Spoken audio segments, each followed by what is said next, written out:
सबसे जो की बॉडी है जीएसटी काउंसिल है, जो जीएसटी का पूरा संचालन करने में एक इम्पोर्टेंट बॉडी है। और जैसे कि वित्त मंत्री जी ने अपने पार्लियामेंट की स्पीच में बताया था कि देश का सबसे पहला ये ऐसा बॉडी है जिसको डिसीजन मेकिंग का अधिकार फेडरल कॉन्स्टिट्यूशनल बॉडी है। It is a federal constitutional body. Federal in the sense कि स्टेट और सेंटर का मिलके बना हुआ बॉडी। फेडरल का मतलब ये होता है कि स्टेट और सेंटर का मिलके बना हुआ बॉडी वो फेडरल बॉडी है। और कॉन्स्टिट्यूशन में जिसका स्थान दिया गया है, कॉन्स्टिट्यूशन में स्थान दिया गया है, ऐसा कॉन्स्टिट्यूशनल बॉडी है। और तीसरा कि ऐसा बॉडी जिसको डिसीजन मेकिंग का पावर है, एग्जीक्यूटिव डिसीजन मेकिंग का पावर है। अभी तक की जो फेडरल बॉडी है वो कौन कौन सी है? पार्लियामेंट है फॉर एग्जांपल, दोनों सदन है, राज्यसभा लोकसभा, लेजिस्लेटिव असेंबली है, लेजिस्लेटिव काउंसिल है। उनको लेजिस्लेशन का अधिकार दिया है, लॉ बनाने का, बट किसी भी टैक्स का संचालन करने का कोई डिसीजन मेकिंग का पावर नहीं है। वो लॉ बना सकते हैं, रूल्स बना सकते हैं, रूल्स को अप्रूव कर सकते हैं, लेकिन उनको ये अधिकार नहीं है कि कोई डिसीजन ले। लेकिन जीएसटी काउंसिल एक पहला बॉडी है जो कॉन्स्टिट्यूशन में डाला गया है, फेडरल बॉडी है, स्टेट और सेंटर की मिली हुई बॉडी है, और उसमें डिसीजन मेकिंग का पावर भी है। तो ये जीएसटी काउंसिल का कैसे रचना है कॉन्स्टिट्यूशन में, बहुत सिंपल है, आप जानते हैं, फिर भी मैं रिवाइज कर दूं। चेयरपर्सन यूनियन गवर्नमेंट के फाइनेंस मिनिस्टर रहेंगे हमेशा। वाइस चेयरपर्सन एक होगा जो कि स्टेट के जो रिप्रेजेंटेटिव्स है उनमें से एक चुना जाएगा, वो वाइस चेयरमैन बन सकते हैं। मेंबर्स में हमारे जो minister of state for revenue है वो एक मेंबर है, प्लस हर स्टेट का एक एक फाइनेंस मिनिस्टर और any other minister with the chief minister nominates. It is not necessary कि फाइनेंस मिनिस्टर को ही नॉमिनेट करना है। Every chief minister can decide कि किस मिनिस्टर को जीएसटी काउंसिल में भेजना है। सो अद्यपि मोस्ट ऑफ देम अभी जो रिप्रेजेंट कर रहे हैं स्टेट को वो फाइनेंस मिनिस्टर है, लेकिन कुछ स्टेट ऐसे हैं जहाँ फाइनेंस मिनिस्टर के अलावा भी किसी मिनिस्टर को ये जिम्मेवारी दी है जीएसटी काउंसिल में रिप्रेजेंट करने की स्टेट को। So any one minister whom the chief minister can decide. Quorum minimum 50% है, और स्टेट के पर्पस के लिए मैं आपको बता दूं कि इंडिया में 29 स्टेट है जिसमें असेंबलीज है। उसके अलावा 2 यूनियन टेरिटरी है जिसमें सेपरेट लेजिस्लेटिव असेंबली है, Delhi and Pondicherry. They are called union territory but उनका अपना स्टेट असेंबली है, वहाँ चीफ मिनिस्टर है, वहाँ काउंसिल ऑफ मिनिस्टर्स है। तो उनको भी इस पर्पस के लिए स्टेट की डेफिनेशन में गिना गया है। सो टोटल मिला के 31 फाइनेंस मिनिस्टर होंगे जीएसटी काउंसिल में, एक यूनियन फाइनेंस मिनिस्टर, एक मिनिस्टर ऑफ स्टेट, कुल मिला के 33 मेंबर्स। सो 50% मीन्स 17 मेंबर्स की कोरम चाहिए for any meeting to take place. Minimum 17 members have to be present. That is the first thing. Secondly, जो कोई वोटिंग होगा, फॉर्चुनेटली अभी तक की एक भी मीटिंग में एक भी बार वोटिंग करने की बारी नहीं आई है। All the decisions are taken by consensus. लेकिन अगर वोटिंग करना पड़े तो जिस साइड में यूनियन गवर्नमेंट वोट करे, एमओएस एंड मिनिस्टर मिलके, वो 1/3 वेट गिना जाएगा उसका, और बाकी 2/3 वेट सब स्टेट के बीच में इक्वल डिवाइड होगा। इक्वल, ऐसा नहीं है कि उत्तर प्रदेश बड़ा स्टेट है तो उनको ज़्यादा वोटिंग राइट है और अरुणाचल प्रदेश छोटा स्टेट है तो उसको कम राइट है। हर स्टेट को इक्वल राइट मिलता है इसमें, इक्वल। सो 2/3 डिवाइडेड बाई 31, ये एग्जैक्ट डिवीज़न होगा और हर स्टेट को इतना मिलेगा, उसके हिसाब से देखा जाएगा। एंड थर्डली, पहले तो 17 मेंबर्स होने चाहिए हाजिर। उसके बाद for any decision to be carried out minimum majority of 75%। Minimum majority 1/3 तो भारत सरकार का होना है, 1/3 तो है ही उसमें, और उसके अलावा आपको बाकी वोट चाहिए 75% पूरा करने के लिए। तो हमने रफली कैलकुलेट किया, मतलब उसमें से वोटिंग, मतलब you will count voting only of the members who are present, not those who are absent. तो हमने एक कैलकुलेशन किया कि अगर हर स्टेट के रिप्रेजेंटेटिव हाजिर है जीएसटी काउंसिल की मीटिंग में, और सेंट्रल गवर्नमेंट पूरी तरह से इसको करना चाहता है, तो भी मिनिमम 20 स्टेट्स का सहयोग चाहिए। सेंट्रल गवर्नमेंट अगर इसकी फेवर में है कोई भी चीज़ की, तो भी सेंट्रल गवर्नमेंट को भी मिनिमम 20 स्टेट्स का सहयोग चाहिए, अगर हर स्टेट वाले हाजिर है तो। इस तरह का इसमें हिसाब किताब बैठता है। एंड जीएसटी काउंसिल जो है हर चीज़ के लिए लॉ का रिकमेंडेशन जीएसटी काउंसिल करेगी, रूल्स का ड्राफ्ट जीएसटी काउंसिल अप्रूव करेगी, रेट्स का डिसीजन जीएसटी काउंसिल लेगी, administrative arrangement for implementation of GST वो भी जीएसटी काउंसिल करेगी। ये पूरा का पूरा जो है वो जीएसटी काउंसिल को दिया गया।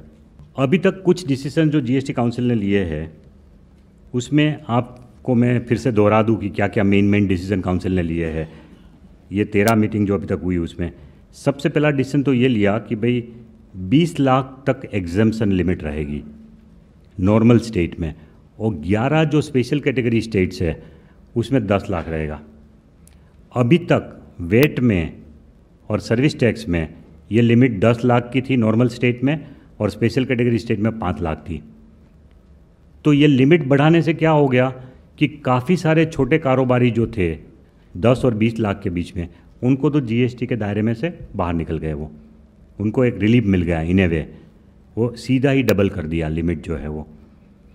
दूसरा एक जो डिसीजन लिया कि 20 लाख से 50 लाख तक अगर कोई एसएससी है, कोई ट्रेडर है, कोई मैन्युफैक्चरर है या कोई रेस्टोरेंट वाले हैं, तो उनके लिए कंपोजिशन स्कीम, जिसको कंपाउंडिंग बोलते हैं, कंपोजिशन स्कीम वो बनाई गई कि अगर 20 लाख से 50 लाख तक भी आपका टर्नओवर है तो आप उसमें आ सकते हैं। और अगर आप ट्रेडर है तो आपको सिर्फ 1% टैक्स देना है टर्नओवर के ऊपर, सिर्फ 1%। अगर आप मैन्युफैक्चरर है, एमएसएमई है, तो एमएसएमई को 2% देना है।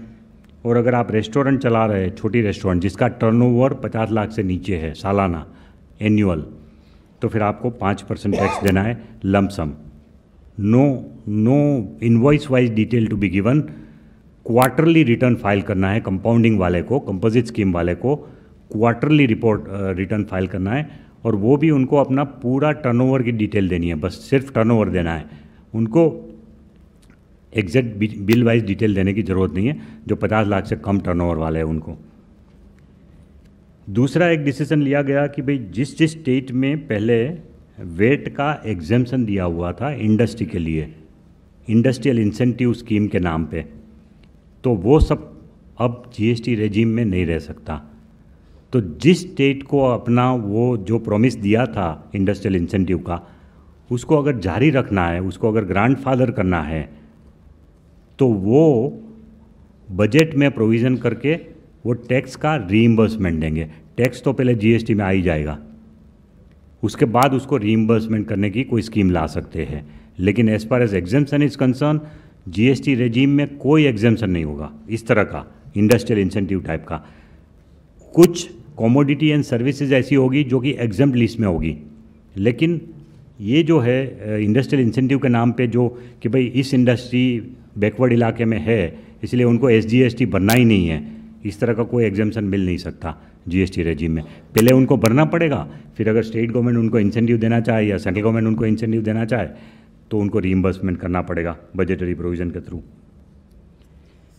नेक्स्ट डिसीजन 4 रेट स्लैब बनाए गए, आपको पता है 5%, 12%, 18%, 28%।